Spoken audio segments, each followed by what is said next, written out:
Wargaming Tactica, right? We're jumping in. Today's focus. Hit up these Tactica points.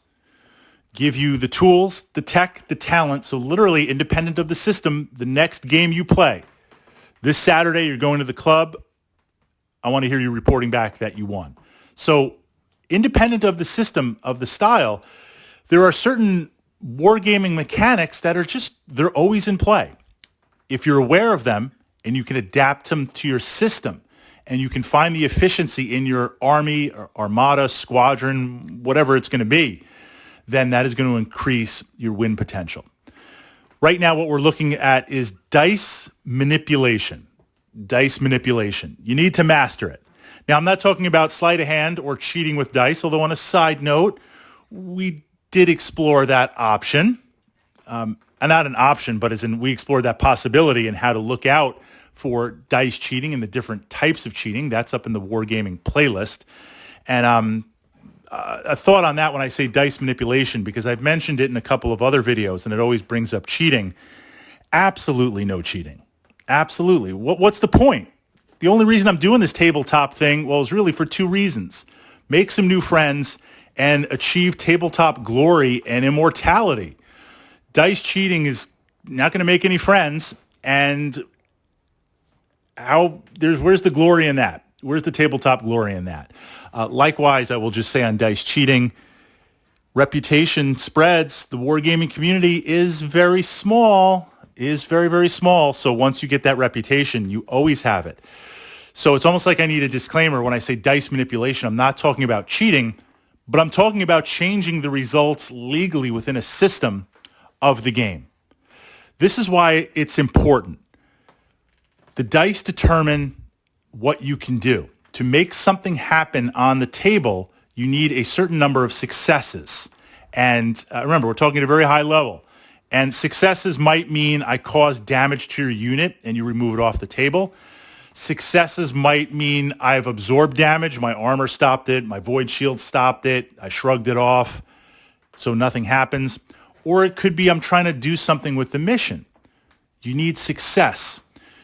Every unit only has a limited pool of dice that it can roll.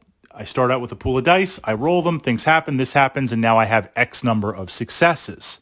There is a level of math hammer in there.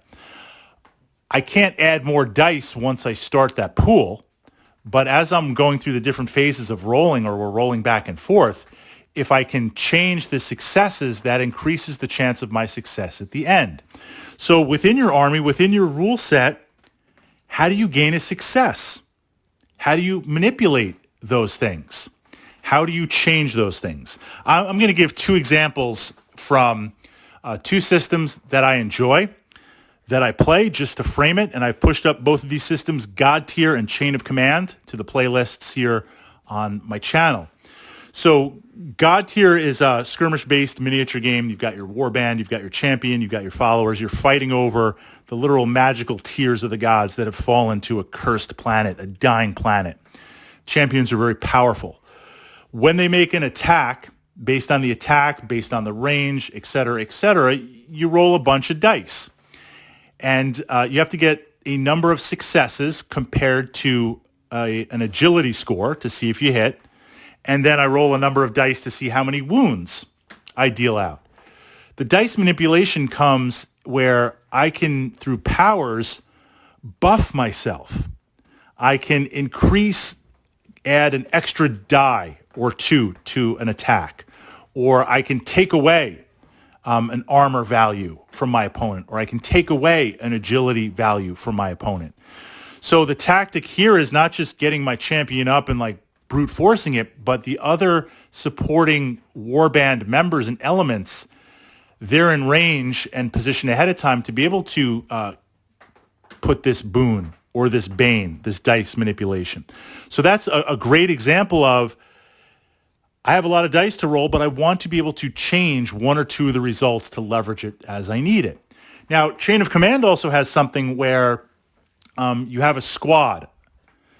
When I take damage in Chain of Command, there's two types of damage. There's shock, and then there's kills.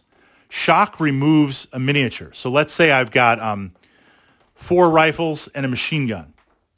Each rifle will fire 1d6 damage, 1d6 shots. So I put down a d6. I've got the rifles. Machine gun will shoot 8d6. So I put 8 of those down.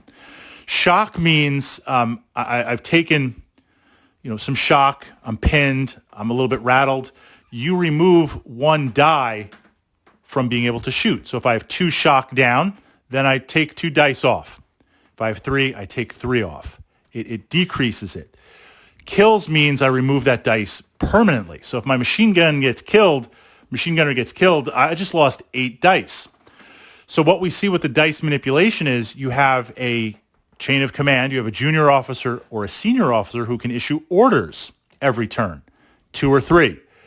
They can take shock off. They can order a unit to activate and shoot. So if I have a machine gun team with 3 shock, I roll 8 dice. I'm really rolling 5 because of the shock. If I have a senior officer, their turn, issue the command, 3 commands, remove 3 shock. That's kind of dice manipulation. I'm adding those dice back into the pool. And then I shoot and we move from there. There's also dice manipulation, and it works against your opponent. So again, using chain of command, after you hit, a 4 or 5 will be shock. We're rolling for damage, and a 6 will be a kill. If I'm behind a wall, I'm behind cover, the dice manipulation for my opponent is that a 5 is shock and a 6 is kill. So there's these different elements where it increases or decreases the effects.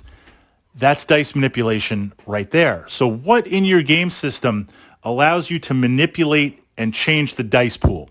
When it's your turn, I want to increase the dice pool. I want to increase my chances of having stuff happen. When it's my opponent's turn, when it's your turn, what tactic can I do either in my army or terrain or other parameters within the rules that is going to decrease your pool? This is found in every single war game. And if you can utilize that, that's going to give you a tremendous advantage that you're going to layer over your army and other aspects of the game. So how can you manipulate, not cheat, but manipulate the dice?